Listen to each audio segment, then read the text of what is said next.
Silvia, encantado de recibirte.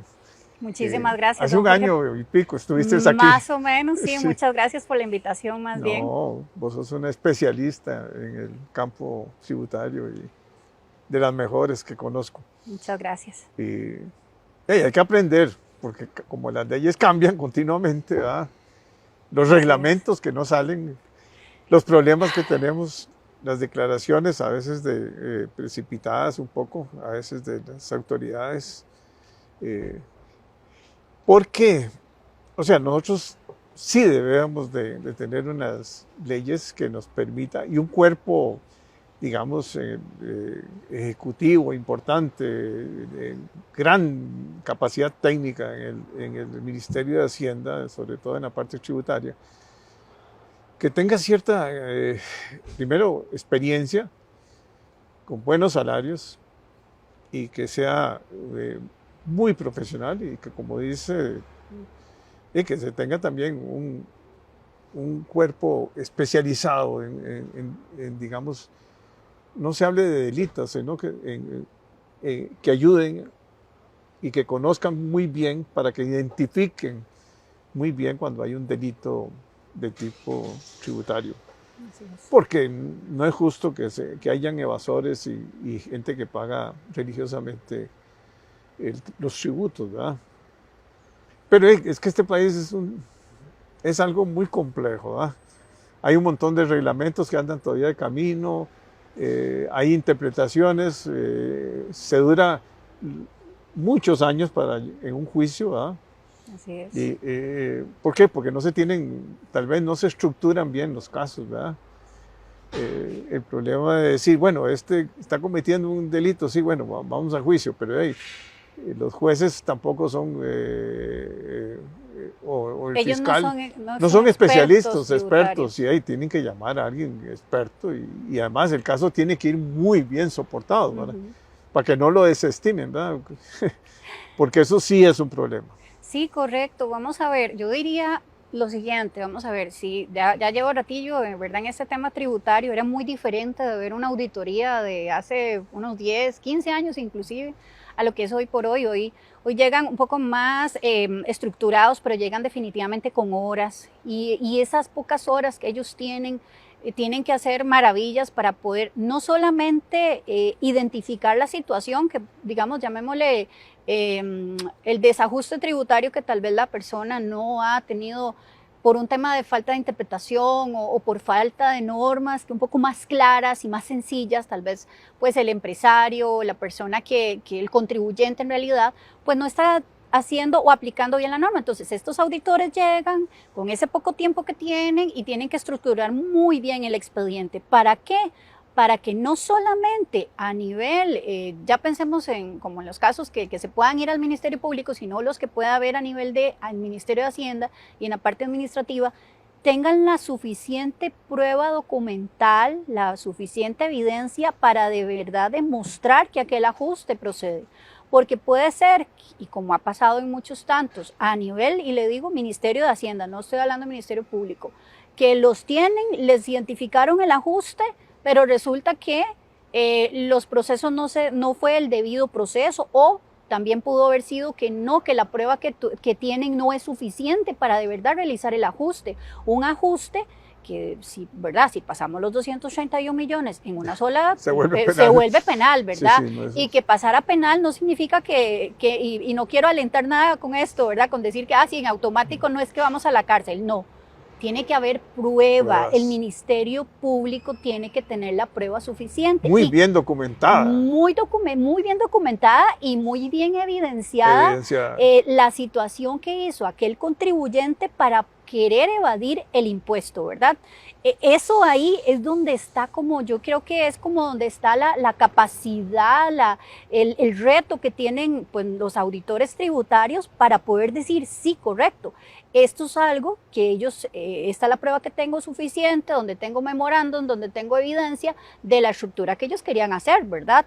Para poder pagar menos impuestos. Entonces ahí es donde sí estamos entrando en una situación que, ok, vámonos allá al Ministerio Público y este es el que se encargará, como le comentaba fuera de cámaras, ¿verdad? muchos casos que años atrás se han desestimado precisamente. No crea usted que solamente muy pocas veces se va al Ministerio de Hacienda de Público, pero es por falta de prueba. Pero sí han habido casos que definitivamente uno que ha estado atendiendo al auditor tributario no dice, sí, es que este es un ajuste que puede pasar este monto, pero no hay suficiente prueba. Entonces, ¿cuál es la raíz de todo esto, don Jorge? Definitivamente, la parte técnica, lo que usted hacía, de esos auditores. Pero las herramientas tecnológicas, la inteligencia artificial, hay ahora un montón de herramientas. Eso no pasa en otros países desarrollados, ¿verdad? No, hay muchos países que ya aplican para lo que es toda la parte tributaria, la inteligencia artificial, claro. Ya países incluso de Latinoamérica, que algunos sí, ya más desarrollados, ¿verdad? En Europa, que ya sí utilizan la inteligencia artificial.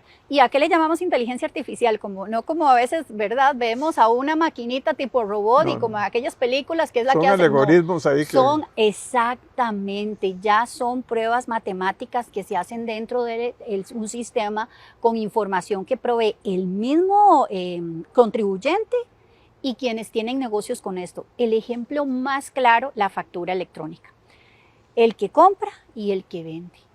En algunos países, incluso a través de todo ese tipo de herramientas tecnológicas, ya la administración tributaria tiene elaborado una predeclaración, sí, donde usted nada más lo que tiene que hacer es verificar, de buena teoría, o verificar y decir, bueno, es que aquí hay ingresos de 100 millones de colones, pero resulta que son 90 porque tenemos alguna situación que yo tenga que justificar el porqué, ¿verdad? Que aquí en Costa Rica sería muy fácil decir que, bueno, todas las operaciones, lo que está grabado con el impuesto a las utilidades es territorial nada más, entonces hay algún ingreso que esté fuera del territorio nacional y que, bueno, por alguna razón pues queda registrado ahí.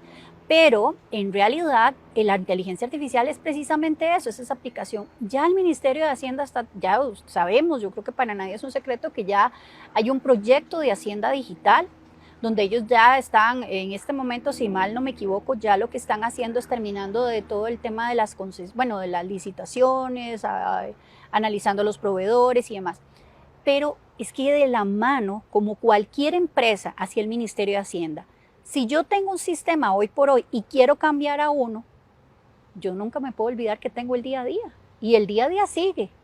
Y el día a día de Hacienda es con lo que tiene ahorita. Factura electrónica, ATV, que es donde nosotros presentamos declaraciones. Y todavía esto pongámosle un lacito, ¿verdad? Un regalito que fue el hackeo, que no nos ayudó mucho. El hackeo. Sí, o sea, pero tiene herramientas. Pero increíble, o sea, el hackeo... Afectó muchas cosas. ¿Y sabe qué otra cosita, otro tema importante de ese hackeo? Este tema del digesto tributario. El digesto tributario tiene que existir porque está por norma, Código de Normas y Procedimientos Tributarios, la transparencia del Ministerio de Hacienda y demás, donde se publican todo el tipo de jurisprudencia, resoluciones, donde usted puede ordenar toda la parte normativa. El digesto tributario fue uno de esas herramientas que dañaron, de las víctimas, sí. Lo dañaron, encriptaron la información, y esto lo digo con autorización de la persona de la dirección del digesto tributario, que me lo había autorizado para, por lo menos desde la perspectiva del Colegio de Contadores Públicos, pero sí nos había dicho, mira, anunciemos esto, lamentablemente se perdió, pero vamos a estar trabajando para nuevamente retomar. Gracias a ese tipo de personas que guardan y resguardaron por años, más de 30 años, entiendo que es lo que tiene de información, exacto, pueden nuevamente el Ministerio de Hacienda tener esa información. Pero si esa persona no existiera, o personas como él en otros lugares transparentes, exactamente, lamentablemente nos hubiera dado un golpe muy duro. Todavía hoy lo sufrimos los consultores tributarios trabajamos mucho con ese tipo de información, porque como decía usted al inicio, don Jorge, lamentablemente hay mucha complejidad. Y es más, cuando se hizo un análisis, me acuerdo que participé del Colegio de Contadores Privados, un análisis de los posibles candidatos a la presidencia, cuando estuvimos todo este proceso, varias de las personas y los candidatos que, pues, o profesionales que están hoy por hoy ahí en nuestro ejecutivo actual, ellos señalaron precisamente el tema de la no simplicidad que tenemos en nuestro sistema tributario y que trabajarán para esto. Hace poco estuve con el director de tributación, precisamente compartimos una charla sobre la visión de estos 4 años de la Dirección General de Tributación y por ende el Ministerio de Hacienda, precisamente en trabajar en esa simplicidad. Yo no puedo negar que las cosas no se pueden hacer de un día para otro. Sí. Eso es un problema serio, porque aquí la educación es para ver cómo evadís. Es cultura tributaria. Es cultura tributaria. Eso de demostrar, de enseñar lo que son los impuestos. De la importancia de los impuestos. Sí. ¿A dónde se invierten nuestros platos? Y verlo, ¿verdad? Es que yo creo que todos, hoy por hoy, ya los más viejitos, ¿verdad? Lo que nos gustaría es como y verlo, ¿verdad? Pero sí desde que están, y de eso no lo digo desde el colegio, cuando uno recibía, creo que era educación civil o cosas parecidas. No, uno tiene que hacerlo de niños, que entiendan la importancia de ese aporte. O sea, más allá de que es un principio constitucional donde todos los ciudadanos costarricenses tenemos que aportar con el gasto público, es dar la cultura de que hay que pagar el impuesto. Un impuesto que al fin y al cabo, si quisiéramos decir, bueno, ¿qué es lo que hay que pagar? El impuesto justo, según la ley. Pero cuando tenemos una ley un poco compleja, tenemos reglamentos que a veces se quieren extralimitar de lo que dice la ley. Y después de eso con tenemos interpretaciones. A eso iba, a resoluciones o a oficios o criterios institucionales, que ya de por sí tenemos varios que distan un poco de lo que dice la ley. Ahí es donde al contribuyente definitivamente se le vuelve complejo este tipo de determinación de impuesto. Porque no nos deberíamos de poner rojos si nos visita tributación si estamos aplicando la norma según lo que dice la misma, ¿verdad? Sin embargo, eso es lo que no pasa, ¿verdad? Hay mucha complejidad en ese tema o interpretaciones de la norma que no debería de ser. Bueno, pero busquemos soluciones. Porque, sí, claro. Definitivamente hay que hay que acelerar todo este proceso de Hacienda Digital. O sea, ahí los recursos que hay, yo creo que ya se tienen, ya hay un préstamo para eso. Sí, señor, correcto, ya eso está. Muchos millones de dólares, ¿verdad? Y debiéramos de tener esa claridad primero, que uno no debiera estar haciendo declaraciones ahora en enero, sino que debiera estar nada más esperando que le manden una precalificación, digamos, de cuáles son los impuestos que usted tiene que pagar, ¿verdad? Bueno, impuestos de renta, ¿va? Sí, el de utilidades. Uno ya se despreocupa un poco del impuesto sobre las ventas, porque ya se sabe que lo puedes deducir y todo pero sí es demasiado complejo, o sea. El IVA, el que usted acaba de mencionar, es cierto, uno debería decir, es de lo que vendo menos lo que compro y fácil, ¿verdad? Principio de neutralidad. Eso no pasa. Pero no es así. Eso no es así, no, el IVA, para por lo menos los contribuyentes. Porque si tenés exoneraciones, entonces, ¿qué haces?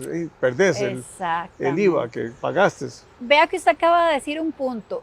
El que tenga exoneraciones. El otro día hablando con personas precisamente del Departamento de Hacienda en lo que corresponde principalmente a exenciones.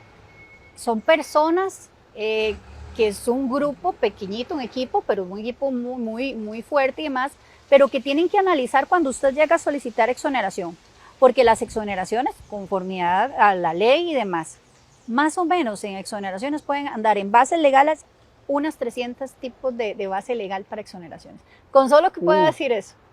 Imagínese este tipo de personal profesional que tiene Hacienda. Y eso no está en la página web, así que fácil de bajar. Exacto. Son muy amables, yo no puedo negarlo porque me he pasado procesos de esos. Pero, chica, y no solamente para uno contribuyente, para ellos también, ¿verdad? O sea, porque el firmar ellos una exoneración significa una responsabilidad porque ellos pueden ser acusados y demás. Entonces, si nos ponemos a pensar en esto, a mí me encantaría como una mesa de trabajo, o sea, escuchar a la gente de las direcciones de verdad del Ministerio de Hacienda es enriquecedor porque hasta usted se pone en los zapatos de ellos y ellos también, y eso tengo que decirlo muy claramente.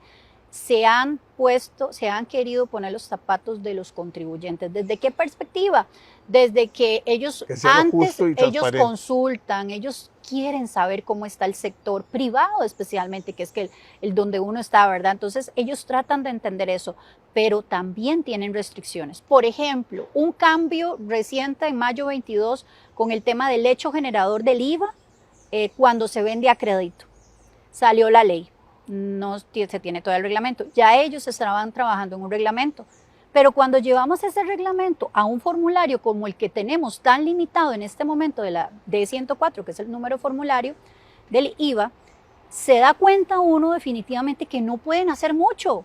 Porque cuando a mí me preguntaron, pues yo les decía, bueno, ustedes a mí me preguntan y yo simplemente doy como la lista del niño, ¿verdad? Pero no, cuando ellos me decían, sí, todo eso precisamente es lo que se ha pedido, me dice, pero como estamos para cambio de Hacienda Digital, tenemos que ajustarnos a este tipo de limitaciones. Y ahí es donde entonces ya uno ya entiende todos los actores de una situación tan sencilla, digo yo sencilla, porque involucra mucho tema tecnológico, como usted bien lo está diciendo. ¿Cómo lo vamos a aplicar en el formulario cuando el formulario es tan cuadrado? Ahí es donde ese tipo de cosas son las que en definitivo, cuando hay una auditoría tributaria, yo contribuyente soy el que tengo la carga de la prueba, de poder decir cómo determiné, cómo autoliquidé ese impuesto en materia del IVA, por ejemplo. Bueno, pero entonces la reforma tributaria de este país es eso, un poco, simplificar primero. Sí. Ser transparentes, tenerlo todo en las nubes, dar educación tributaria, exacto, y desde los niños hasta el colegio, hasta las universidades. O sea, debiera ser, bueno, yo vendo a plazo, se genera el IVA conforme voy cobrando. Pues, exacto. Sí, es así, bueno, magnífico. ¿Y si no cobro? ¿Qué pasa? ¿Qué pasa? Exactamente. Y a veces también porque, vamos a ver, las leyes son teóricas.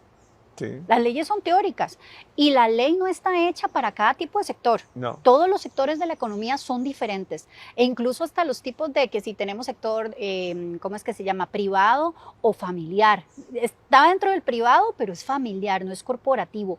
Hasta eso es diferente y la ley no se ajusta a cada sector, porque tampoco, ¿verdad? No la vamos a tener así. No es lo mismo salud que lo que es exacto, transporte, que es lo que es turismo, en fin, todos los sectores tienen sus... Todos los sectores económicos son diferentes. Así son los sectores. ¿Qué es lo que sí debería haber? Debería de haber un poco más de, vamos a ver, ya hay la participación porque Hacienda sí trabaja, bueno, por lo menos la Dirección General de Tributación, que es con la que más, digamos, que tengo que ver en la parte tributaria más, ellos sí dan todas las charlas, están guardadas y demás. Pero ya la parte práctica, que es donde se atienden las consultas y demás, pues nadie en Hacienda, usted puede llamar a Hacienda, usted puede ir a la ventanilla de Hacienda y les pueden ayudar, pero cuando ya uno le dice, ¿y me puede mandar un correo para decir? No lo van a hacer. No. Ya existe ¿por qué? Porque la burocracia establece, bueno, no es burocracia, ya es por código, normas y procedimientos tributarios que cuando un contribuyente tenga un caso concreto y real, puede hacer una consulta al amparo del artículo 119 del Código de Normas, que es prácticamente agarrar a la administración de la tributaria a la mano y usted tuvo que haber entendido primero lo que usted tiene que hacer y entonces ahora sí, le pregunto a tributación cómo hago, a ver si estoy interpretando bien la norma o no lo estoy haciendo bien. Pero el problema, ¿verdad?, es que a veces... ese tipo de consultas se ha dado, fue muy usual verlo el año antepasado y pasado, donde habían contradicciones. Y entonces ahí cuando uno se empieza, me lo dan por escrito porque no me lo da, cuando yo le voy a pedir un correo o en una llamada, no, eso no me lo va a dar. Sepa que tiene que hacer una 119. Ese tipo de trámites se dan, pero lleva su tiempo.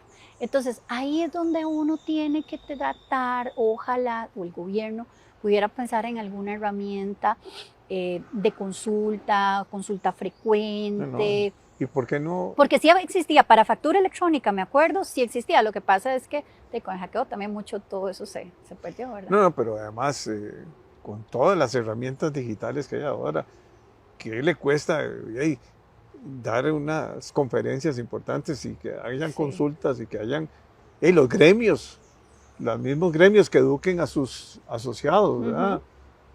Pero no...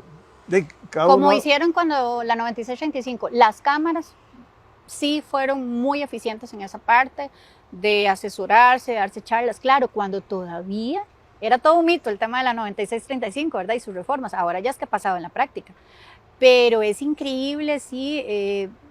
esas cositas son las que no se dan, entonces además, ahí uno pues se queda... Además, si tenés simplificación, pues que no hay simplificación tributaria. ¿Qué es simplificación tributaria? No existe. No. O sea, algunas es una herramienta como para no declarar, y pagar una suma ahí sobre las ventas, pero el mundo desarrollado tecnológicamente, con todas las herramientas que hay ahora, bueno, lógicamente con las protecciones que debe Sí. tener, ¿verdad? Porque no Muy podemos importante. seguir otra vez en manos de criminales de de un ese tipo sistema que nos... que pueda ser vulnerable Sí. a los ataques cibernéticos, ¿verdad? Y Y que todavía no estamos exentos a eso, ¿verdad? O sea, eso lamentablemente es parte de lo que ellos han trabajado. Ellos ahora tienen muchas limitaciones, la gente de Hacienda. Claro que a veces nos entorpece un poco el tema de una fiscalización por los accesos de DVDs o cosas así. Pero sí, o sea, sí lo que yo creería ahí, don Jorge, definitivamente es que sí se tiene que trabajar en toda esa parte tecnológica, como usted le dice, pero unido a la parte de la simplicidad. Y dar ese tipo de charlas, eso sería muy bueno, esa constancia, que sí la dan, no, y ellos además, sí la dan, pero además, debería ser consultas. pero además, perdóname, yo creo que es importante que los que den charlas hagan simulaciones de casos para que entienda la gente, bueno, mire, tal caso, vamos a ver este caso, vamos a ver este otro caso, vamos a ver este otro caso. Y llevar a las cámaras empresariales, que este país tiene cámaras empresariales para todo. Para todos los sectores, yo creo todos que los eso sectores. Sería una muy buena herramienta, una muy buena fuente de personas, de sectores para ellos, para el mismo Hacienda. Eso les ayudaría muchísimo. Ellos tienen todas las mejores intenciones, uno lo ha visto, pero hay que llevarlo a la práctica. Y ahora, por ejemplo, en este periodo, bueno, hubo pérdidas cambiarias y ahora hay ganancias cambiarias. Entonces dice uno, bueno, suma y resta. Bueno, ¿y cuál es el precio de venta? Entonces, si tenés un inventario que te va a costar, que costó más y el precio de venta, entonces, ¿cómo ajusto? Entonces, no, ¿cómo van a interpretar el costo de la mercadería vendida? Bueno, y usted lo acaba de decir ahorita, el tema del diferencial cambiario es uno de los temas que no debería ser por interpretación. No. La ley es muy clara, la ley de renta. La ley de renta considera 2 tratamientos de diferencial cambiario. El que establece en lo que es la parte de utilidades, ¿verdad? Lo que le corresponde al impuesto a las utilidades debe ser el realizado y el no realizado. Es decir, el que yo hago por mi evaluación de cierre fiscal y el que yo transo en el momento, lo que se ejecuta. Esa es la realización. Bueno, pero puede ser que vos uses el último en entrar y el primero en salir. Y todo este montón de posibilidades que tenés, o agarras un promedio para sacar el costo. Lo que pasa es que aquí en el tema del diferencial no hay promedio. No hay promedio. La ley expresamente es clara. Tipo de cambio de venta. Pero lo que le iba a decir es que es ingreso gravable o es gasto no deducible para utilidades, según la ley de renta, que es claro, lo que yo realice y lo que yo evalúe. La interpretación de tributación no ha sido esa. Ha dicho que no, que solamente lo que se realice. Que eso estamos equívocos, ¿verdad? Y después está el otro tratamiento, que la ley es muy clara, que es la del impuesto a las ganancias de capital, que ahí lo que dice es el impuesto, es una ganancia realizada o una ganancia más bien gravable con el impuesto a las ganancias o un gasto deducible, una pérdida en ese caso, solo sí es la realización. Entonces, lo que si usted se pone a ver los oficios del momento que teníamos, por lo menos criterio institucional, que fue derogado para el de utilidades, y hay un borrador para el de ganancias de capital, ¿verdad? De criterio institucional, es contrario. O sea, es contrario lo que dice la ley, porque la ley dice realizado y no realizado en la parte de utilidades, y parte de ganancias de capital solo el realizado. Sin embargo, se ha querido extrapolar ese tema de ganancias, el tratamiento del diferencial en ganancias de capital al de utilidades. Ahí es donde empezamos con los temas, usted lo acaba de decir. Ahora con el diferencial estamos generando un ingreso. Bueno, ese ingreso, ¿cómo lo vamos a tratar para efectos tributarios? No, Jorge, estamos ¿a qué? Hoy estamos a 20 y pico días de ya estar presentando nuestra declaración de renta. Sí. Y ese tipo de decisiones el contribuyente la tiene que tomar hoy, sea que va a considerarlo como deducible o gravable o cómo lo va a hacer. Me explico. Ese tipo de temas son los que definitivamente hacen que esto se convierta en un tema complejo, ¿verdad? En la determinación de este impuesto a las utilidades, por lo menos para poner solo el ejemplo de que estamos próximos a. No, pero además la cantidad de impuestos que existe en este país es increíble. O sea, sí. O sea, debiera ser súper simple. O sea, hay un gran IVA y hay un gran impuesto en la renta, pero ahí comienzan a las divisiones, en el Congreso tienen ese problema, ¿va? Entonces, la tal reforma tributaria es bastante simple si la ves matemáticamente, digamos, sin esas injerencias tan complicadas que tenemos. Ah, no, que si usted es una cooperativa tenemos este tratamiento, si usted es una pyme, otro tratamiento, si usted tiene contrato turístico, tiene otro tratamiento. Entonces ahí comienza uno a decir, bueno, que al final... Criterios, posiciones, mucha subjetividad. Mucha subjetividad. Definitivamente, eso que usted dice, mucha subjetividad. Entonces, tomo una decisión, pago más impuestos, tomo una decisión porque es menos, o sea, depende de lo que usted vaya a decidir, puede pagar o puede pagar menos impuestos. Cuando usted cree que usted está aplicando de forma correcta la ley, pero cuando usted lo hace por interpretación, no lo está haciendo bien. O sea, pero ¿cuándo hace interpretación? Cuando hay tantas cosas, tanta normativa. Me explico, que es un y eso poco... que no hemos comenzado a hablar del impuesto. Sí. Del nuevo impuesto global, que eso Renta es global. otro Sí. enredo. ¿eh? Sí, porque, bueno, por lo menos habían dicho el Ejecutivo, creo que fue en agosto 22, que habían dicho que iban a presentar un proyecto de renta global. El otro que había presentado en la administración de Carlos Alvarado, ese está en archivo ya, era la renta global dual. Ahora ellos se han señalado que... Y quitaron el dual. Sí, sí, exacto, porque el dual en realidad lo que estaba haciendo era, usted sigue pagando los impuestos normales. A fin de año, usted persona física, ¿verdad? Porque hay que dejar claro que es para persona física. Usted persona física, lo que va a tener que hacer es a final del año hacer un nuevo cálculo de todo lo que usted ganó y ya lo que usted pagó y hace el ajuste, el balance. ¿Qué debo de todo lo que yo gané y con el nuevo impuesto, verdad? Que era el renta global dual, y le resto lo que yo ya había pagado en renta. ¿Qué es lo que estaríamos esperando ahora en renta global? Digamos, en realidad renta global es, así en palabras muy populares, sumar todos los ingresos, todos los tipos de ingresos que existen, que usted tiene, alquiler, salario, servicios profesionales, usted tiene certificado de depósito a plazo. Agarre todos esos ingresos, métalos en una canasta y sobre eso va a calcular un impuesto. Sobre todo, eso es el renta global. Eso es lo que significa. Eso significa que las escalas van a cambiar. Ah, no, en definitivo van a cambiar. Va a recaudar mucha plata. Por supuesto. Y no solo eso, digamos, yo creería, porque al final la administración tributaria necesita recurso fresquito, ¿verdad? Que pudiéramos pensar que se van a incorporar nuevas periodicidades de impuestos, hablándose de renta global, porque cuando teníamos el renta global dual, usted seguía, si usted recibía dividendos, si usted recibía dietas, si usted recibía salario, alquileres, habían meses para todo eso, y al final del año usted ajustaba y decía, o le debo al fisco, ¿verdad? O qué es lo que ha pasado, ¿verdad? Es un tema de deber, o yo estoy exento, porque ahí no vamos a encontrar, me deben a mí, eso todavía no vamos a pasar. Y resulta que entonces yo lo hacía a final del año. Ese era el tema del cálculo de renta global dual. Ahora, si vamos a hacer un renta global, bueno, entonces, ¿qué quiere decir? ¿Cómo van a trabajar mi impuesto del salario? Yo lo voy a sumar periódicamente. Bueno, son cosas que sí me gustaría definitivamente, ¿verdad? Después analizar cuando se presente el proyecto para ir a ver cómo lo van a tratar. Porque no creería que el impuesto al salario vaya a quedar como usted de forma voluntaria. Me entendería que siempre va a seguir la empresa.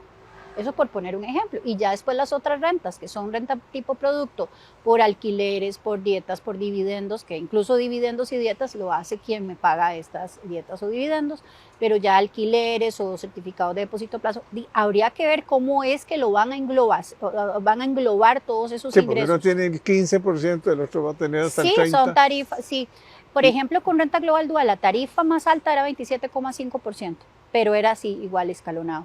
Vamos a ver cómo va a ser ahora. O sea, hay que esperar a ese borrador. Pero vuelvo a lo mismo. O sea, los diputados no son conocedores de este tema. O sea, no, tienen que asesorarse muy bien. Tienen que asesorarse por técnicos, por gente que sepa. Sí.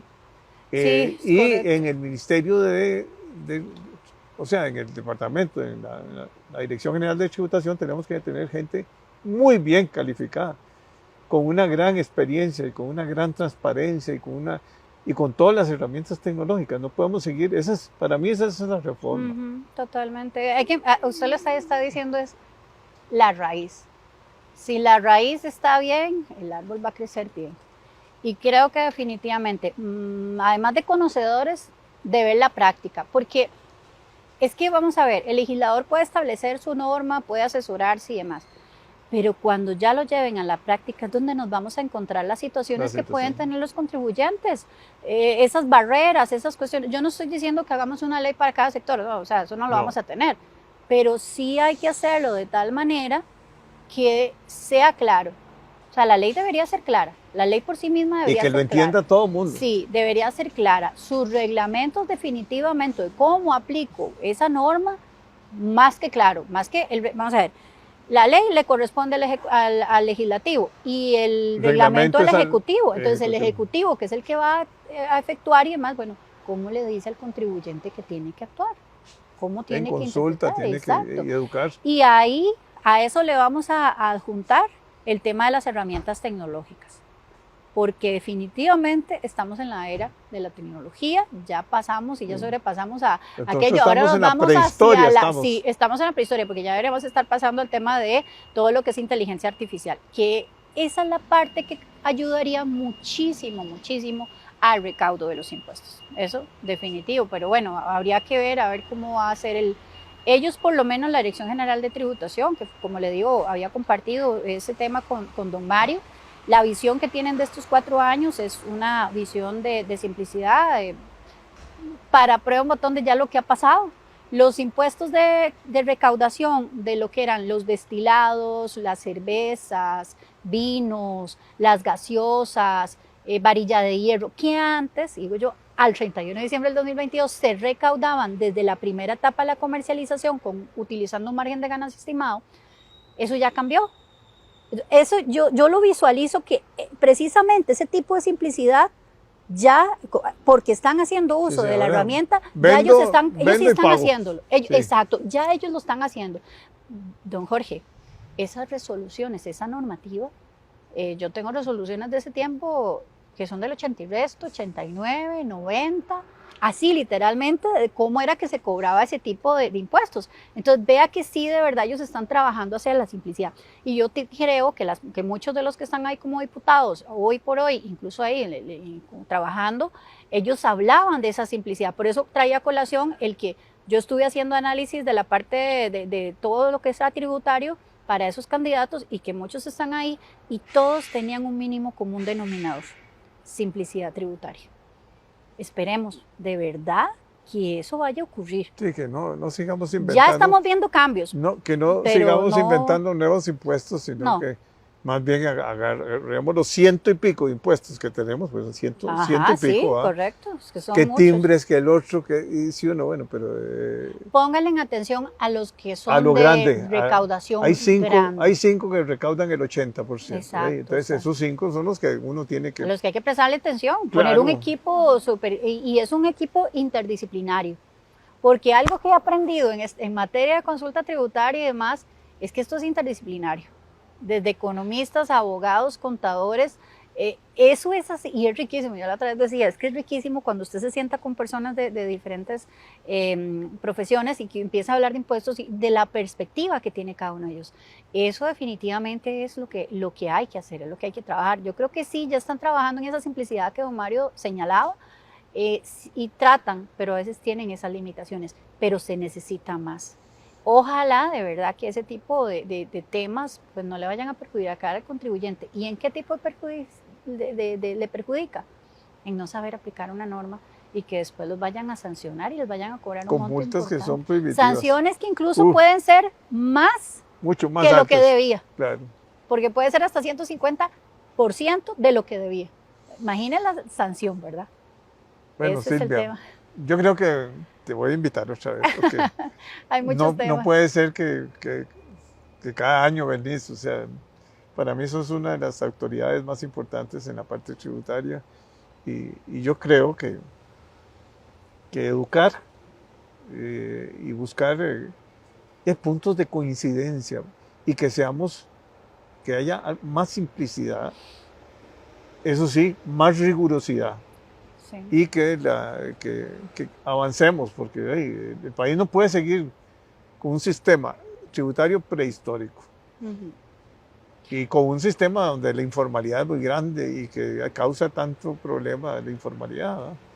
Sí, así es, que los inspiran ese tema de la informalidad, o sea, Y los que, inspiran porque precisamente se atienden, sí, como sí, dice ya uno, es muy no popular. puede, no, es que uno le da chance de pagarle a tributación, pagarle a la caja y después como dicen, hey, ¿y qué voy a comer? Nada. Es correcto, así es, don Jorge. Bueno, no, yo Bueno, encantada, aquí cuando encantado. usted me llame, muchísimas gracias por la invitación. Bueno, gracias, Silvia.